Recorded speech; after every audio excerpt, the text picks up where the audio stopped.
Welcome, everybody, to another edition of Bourbon Over Baseball with your host, Bob, and co-host, Peter. Pleasure to be here, Bob. And this week, we are back on track with the NL that everyone's been waiting to see this team. It's the Los Angeles Dodgers. And they are absolutely loaded. I don't know how this team only won 91 games. Yeah, we were talking sort of off the podcast about just on paper, and if Peter was coaching, this team was the World Series winner. I mean, on Showdown paper, at least, they are the best team by far.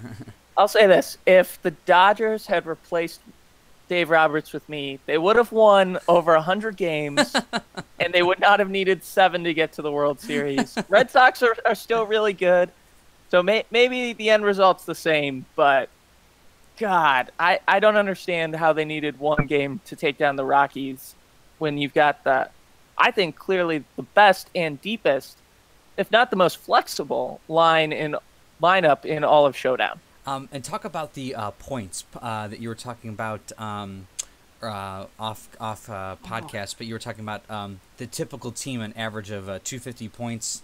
Yeah, so usually the really good teams that you'll see in Showdown will have, if they're really good, 7 hitters that are 250 points or better. For example, let me just pull up the 2018 set here. The Red Sox have 1, 2, 3, 4, 5, and then Brock Holt, their 6th hitter, is 250 points. All right, like of their 9, there's 6, and then Mitch Moreland on the bench is their 7th hitter who's 250 points or better. Yeah. Usually, the really good teams only have 7 hitters who reach the 250 point plateau, just because like baseball's hard and the sets are limited. The Dodgers, with the trades they made at the deadline, they ended up getting 13 hitters in the 2018 set, which is one more than any other team. Very deep. The thing is, of those 13 hitters, an incredible 11 of them are 250 points or better. That's the normal amount of hitters on a roster. In our set is 11. The Dodgers, at the normal level, every single one of them is 250 points or better. It's an incredible lineup. I don't know how they didn't win 110 games. Yeah, I mean, even looking at, we were talking earlier about, I was looking at their bench, and their bench players are starters on other teams. Their team is so deep and so draftable, and in real life, I think was the best team in baseball as well. I wish you were coaching, Peter. Yeah, Maybe not. I don't know if I wanted the Dodgers to win. No. And as a Brewer fan, I appreciated getting 7 games in the NLCS, but it should not have been. Discussing the actual cards, I think one of both of our favorite players to start the lineup, Cody Bellinger. Yes, this guy is going to be drafted high. He's fast, great on base. He's got A speed 21, 8 on base.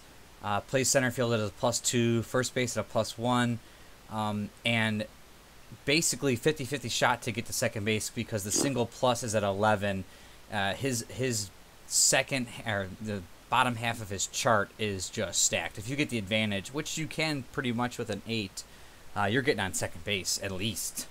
Yeah, really the only downside is that 1 to 5 strikeout range, but even though he obviously had a drop-off in home run production this year, he went from an on-base 8 who homered at 15 to an on-base 8 who homers at 17. He adds the triple at 15, so you're going to get almost as much power with a little more speed, a lot of defense, and I think it's worth the risk of all the strikeouts when you have such a potent chart.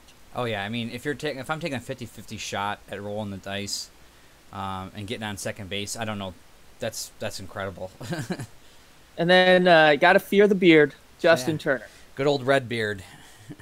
So he's going to be a guy I think a lot of players target in the draft. A lot of guys like high on base and charts where you don't get out on. Mm-hmm. And even with only 14 speed, only +1 fielding at third base, when you're getting on at 3 with an on-base 10, you're going to find your way onto a team. Yeah, I mean, even with the +1, it's still obviously better than +0. You're going to get some fielding out of him. You definitely want the on base. I mean, he was an on base monster last year too, I believe. And yeah, I don't mind the on base 10 a little bit slower, but yeah, I've seen a lot of people get the advantage, roll a 3, a 4, a 5, and whew, I got a walk. Luckily, I didn't get out there.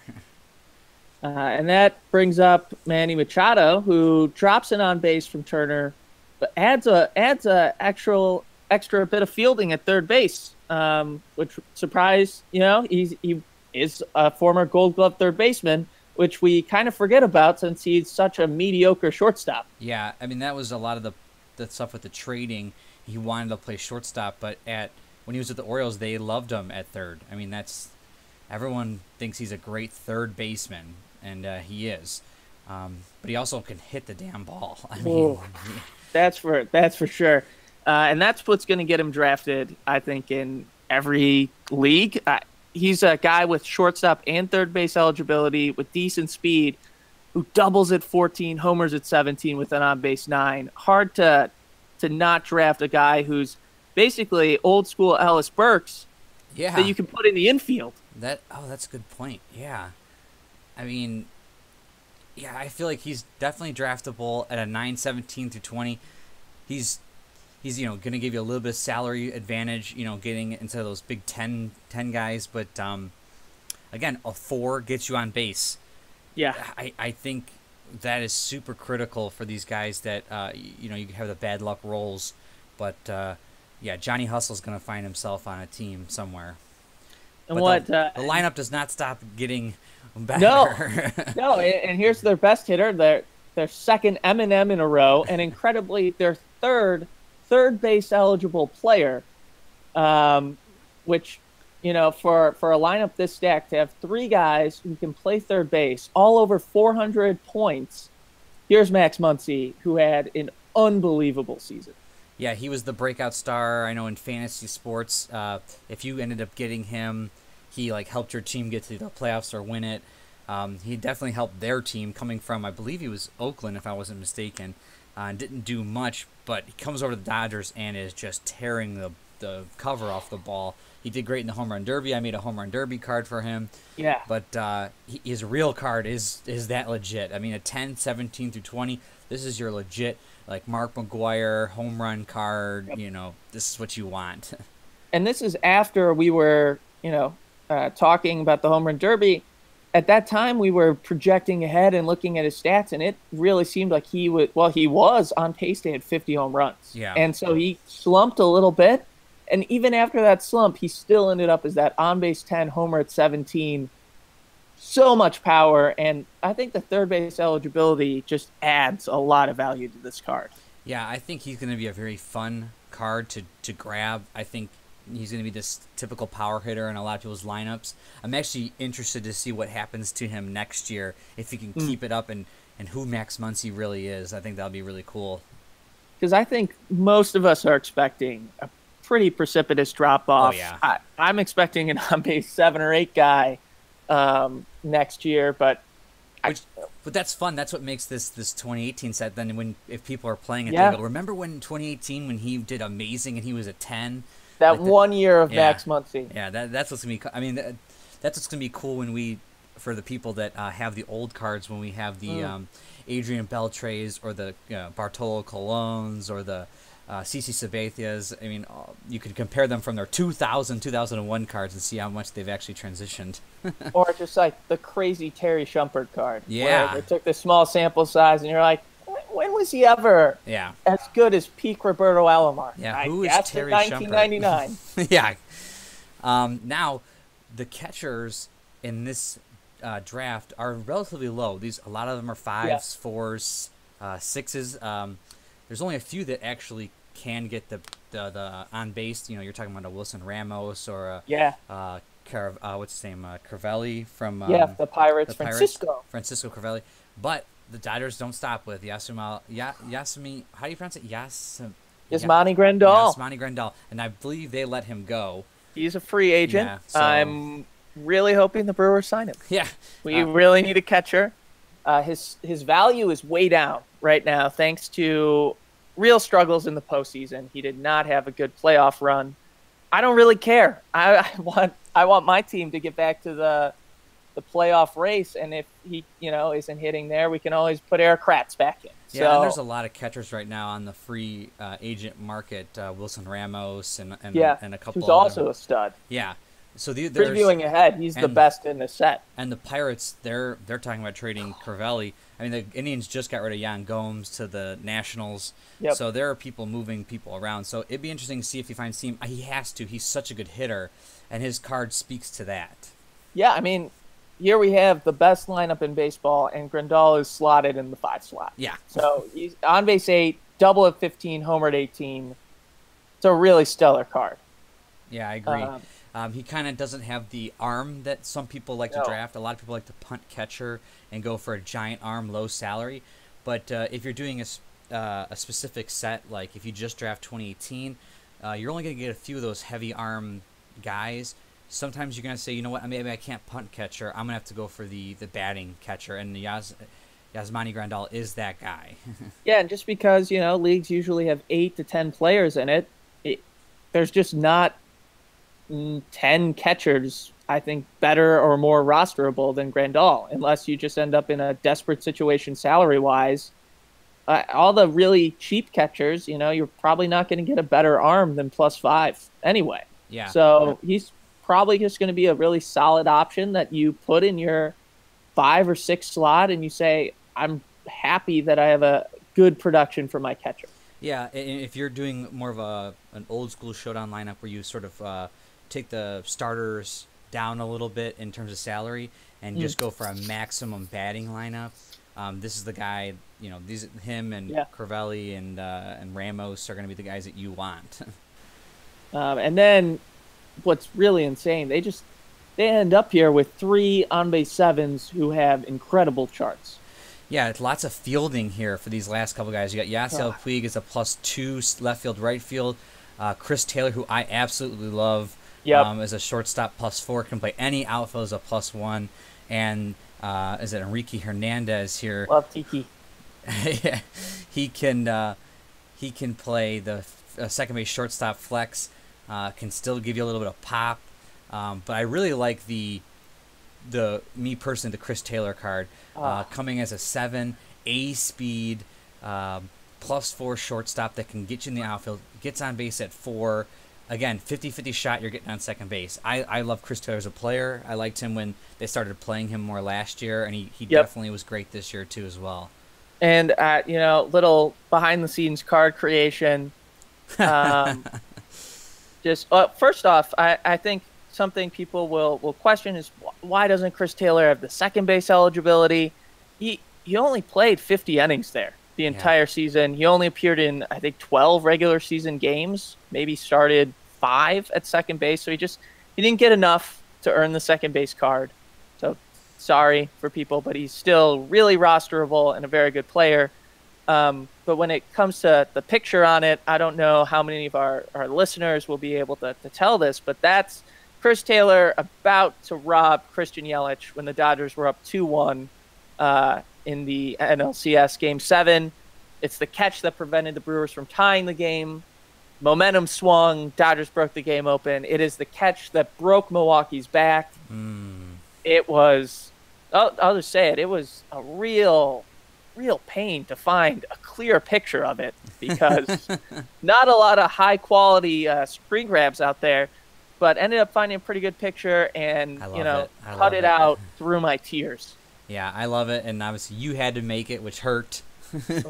Yes, salt in the wounds. Yeah, but it's a great picture, especially I like the fielding cards. I mean, a lot of people go with the batting pictures a lot. I mean, I love doing catchers in their catcher's masks or throwing a ball, but I do love seeing a good fielding card, and this is a great image for him. And then, we move on to the bench, and David Freese. I'll say, first off, I think this is the best-looking card I made on the Dodgers. I love the way David Freese looks. Yeah, it throws me off a little bit. At first, I didn't know what he was doing. I thought he was like having a lightsaber battle with his bat. Yeah, but again, another on-base 8, a pickup off of was it the Pirates that he was on? Yeah, earlier this season.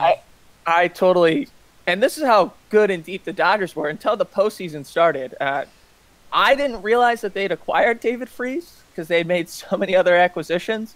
So David Freese was on the Pirates in our showdown set for a very long time, which is how he ended up being the 13th member of the Dodgers in this. Is you were double checking my work and you go, hey Peter, isn't David Freese on LA now? Well, that's what's so crazy about the Dodgers is you can't not put like him in their lineup. Like he played a whole season. I mean, he has to get a card. The Dodgers just kept picking hero. Up. Yeah, the Dodgers just kept picking people up. They just picked up everybody. You got a guy who's an on-base 8.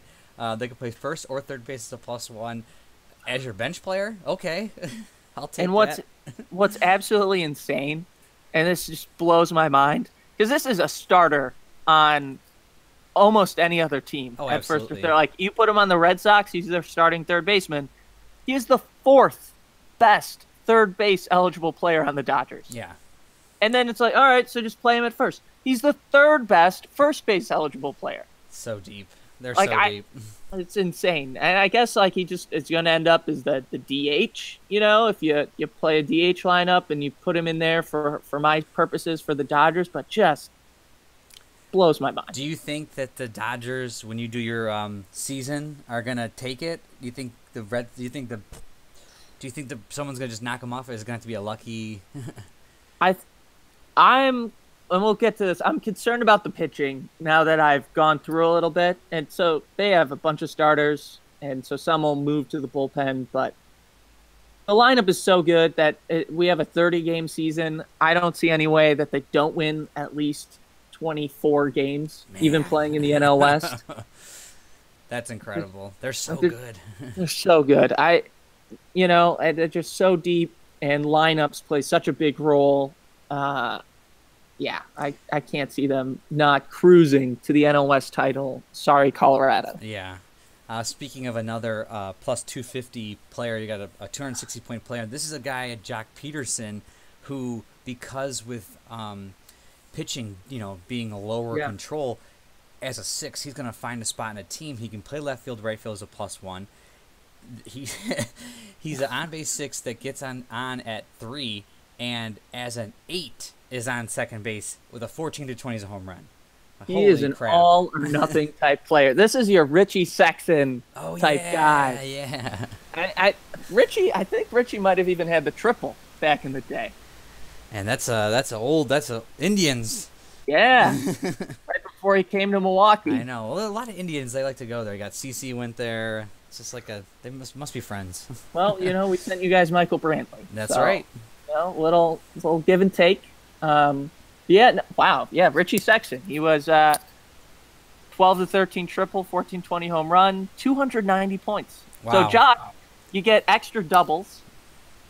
No first base eligibility. You can play all the outfield spots. A little more speed than Richie had for 30 less points. What a steal. What a steal. I think he's for sure finding a spot. I think when you draft in a big draft that the Big Tens are gone, the nines are gone. It's like, okay, who's filling out the back end of my lineup? Like, I can get a 6 that can hit a 14-20 home run. Okay, I'll slot him in there.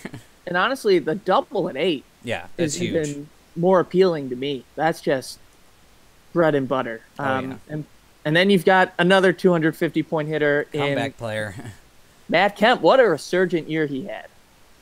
Yeah, former big MVP guy, and people thought he was sort of done.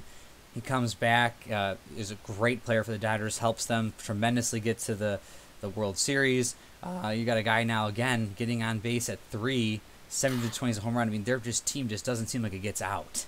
Nope. Until you get to Brian Dozier and Austin. Finally the weak players. Yeah, even Dozier is an on-base 6, 150-point second baseman. Most teams that you're like, this is a decent number 8 hitter. Yeah. And instead, the on-base 6 who doubles at 13, homers at 17, you're like, this guy is a scrub, and I don't know how he ever finds his way onto the field. Yeah, he had a big drop-off from last year. We were talking off podcast about how I drafted him in fantasy with my 5th overall pick or 4th overall pick, and what a letdown. But he still found a spot in the team. He sort of played a backup role. He wasn't that great, but he's okay. And then Austin Barnes after that. You're not really going to play Big this drop guy. off. Yeah. But That was the biggest drop off maybe of any play. Well, I guess he was only 250 points in the 2017 set, but he was an on base 10. wow. So he went from 10, and that's what I'm worried about with Muncy. Oh, I Although think it's Muncy gonna got happen. a lot more plate appearances than Barnes did in 2017, but yeah, All right, big drop off. So break down this Dodgers rotation that you're worried about. Yeah, so obviously Kershaw's as steady and cool as a cucumber as ever. He's going to get drafted really high. He's your control 6, tier 2 guy. He's awesome.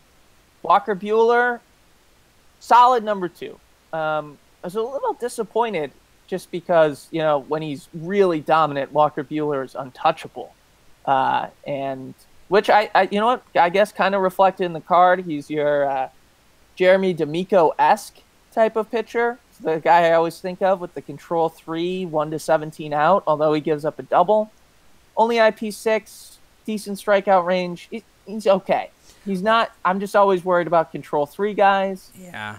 I mean, I like him, though, with the big 10 through 14 ground ball rate. Yeah. That's nice. And I love the rookie card symbol in the corner. It makes his card look so fun. And like, so you can really go, this guy was a Rookie of the Year candidate. I mean, he was that good. But yeah, it does drop off a little bit, or a lot of it after Kershaw. I mean, Kershaw is who he is. He's so dominant. But yeah, Walker Buehler is number 2. I'm excited to see what he does next year, if he can keep it together and keep it up. But the rest of these guys are, what, 2s and 3s I'm looking at here? Yeah, and, a lot of this is, we intentionally buffered control as the tiers went down and wanted to reward the really good pitchers and make it a little riskier. Alex Wood, still a tier 3. He's decent, but the low control is going to scare most people away. He also had a big drop-off from last year. He was a 500-something point player last year, but he dropped a tier. Basically, he dropped 1 control and an IP. He was a control 3, 1-18 out last year, IP6. Now he's a control 2, 1-18 out, IP5. So yeah, I still think somebody might grab him as a 1 through 18 out. People like that, but yeah, you're right. I don't like drafting control 2 guys if I don't have to. And then Rich Hill, just, tier 4. He kind of took a step back, especially from last year's card. He was a control 4, 1-16 out. Now he's a control 3. And then, Kenta Maeda, basically the same situation as Rich Hill, except a little better strikeout range and an IP4. So that's, less there. Cheap, good option if you're going to go heavy on the bullpen. Same with Ross Stripling, who, is basically the same except gives up a single instead of a walk. So yeah, I mean, I wonder if people would, for the purposes of a big draft, go for the hater card, and then grab like a low point 4-inning pitcher here, and then throw hater in after that. It'd be interesting. I mean, if you can manage it, that's I think a really rational way to go about building a team. Yeah, it's going to be interesting to see what people do with it, and I'm excited to see what the creativity that people can mix with this set. What cards are going to go together when I do my big draft. Yeah, which is going to be really good. Yeah. I'm now we can go to the bullpen here, and I know Kenley Jensen just had open heart surgery, I believe, and I think he's recovering just fine. I heard him on MLB tonight, which is great for him. Very interesting card here. This card's going to be drafted, I know, but it's going to be interesting. So break this one down. I quadruple checked this. I knew that he had, I think it was like a month or so of the season where he really struggled. But he was still really good for most of it. And turns out he wasn't so good that he didn't give up less than 1.5 home runs per 9 innings. There you go. And once again, we see just how much more home run hitting was in baseball this year than even some years past. He ended up, he had a 3 ERA, but again, relievers, we went whip heavy. So his .991 whip got him into tier 2, but he ended up giving up 1.6 home runs per 9 innings, and a home run off his own chart. And so Kenley Jansen going to be a really affordable control 6 1 to 15 out guy. Yeah, I mean, I don't. There's not many control 6 guys that you see as 120 points. No. So I think for sure he's finding a way onto someone's team. I actually, yeah, I was to say I like him. I could draft him as well. I don't mind the rare chance of the home run if I'm bringing him in for 3 outs. Yeah, I'll take that chance. I mean, he's a control 6. It's crazy. This card just is fun. well, especially since 120-point reliever. When I'm thinking about building my team, I slot in the guy who's 120 to 130 points. Usually, that's a control 4. No, hell, it's a control 3 1 to 17 out type of guy. Exactly what it is. Who's usually my 4th reliever. Yep. So I'll snag Kenley here and go home really happy knowing I have an extremely deep bullpen. Yeah, I think he is for sure getting drafted. A lot of people are going to probably take interest in him in these teams that maybe are going this bullpen heavy route. But this is like you said, a super affordable guy that you would usually drop in salary wise in your 3-4 slot. Yep. But he could be your best closer as a control 6. Who knows?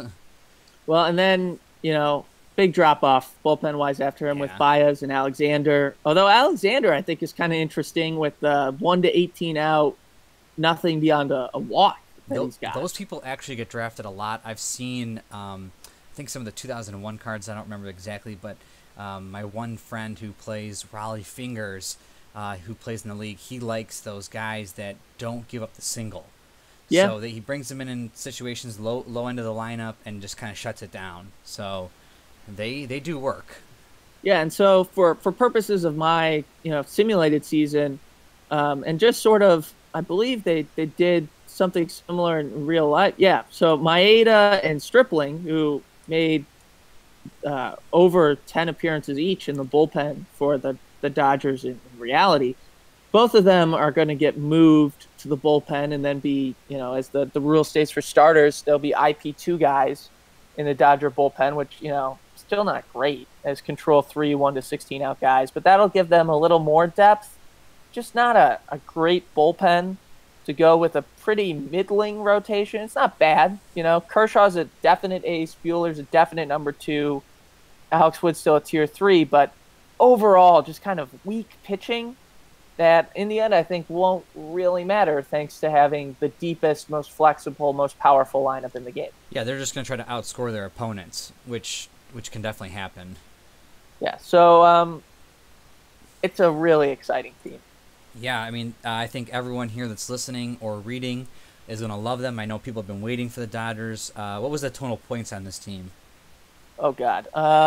It was close to 6,000. Yeah, so again, by far, a super heavy team, great lineup. People are going to like them, especially versus the Red Sox to do like a World Series recap matchup.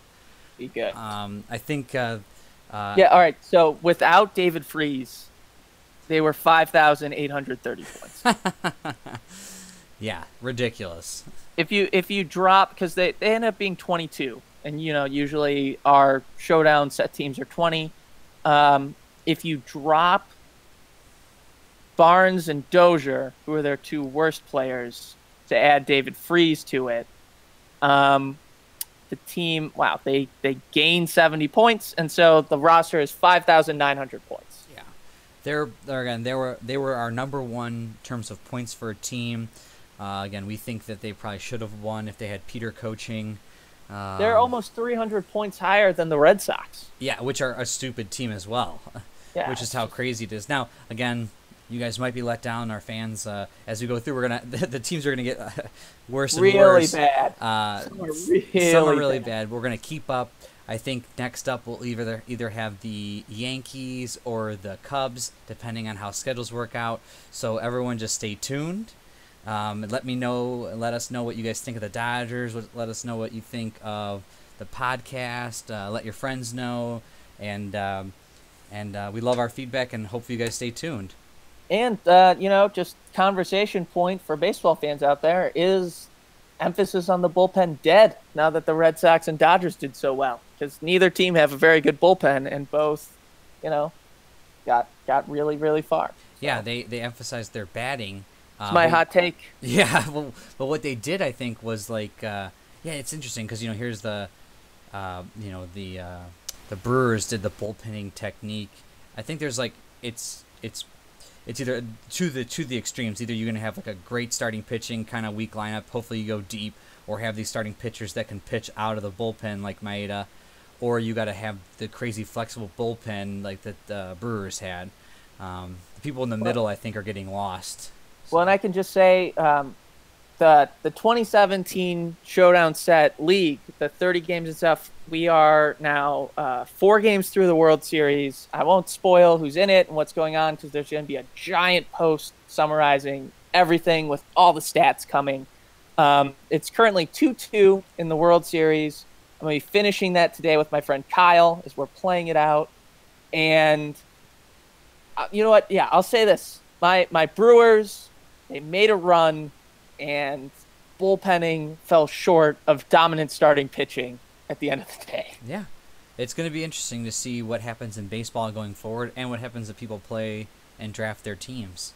Yeah. So, with that being said, we'll wrap up here, and please stay tuned, everyone, for the weeks to come for other podcasts and other blogs. Thank you, Peter, for jumping in again. Thanks for having me, Bob. All right, have a good one. Bye-bye.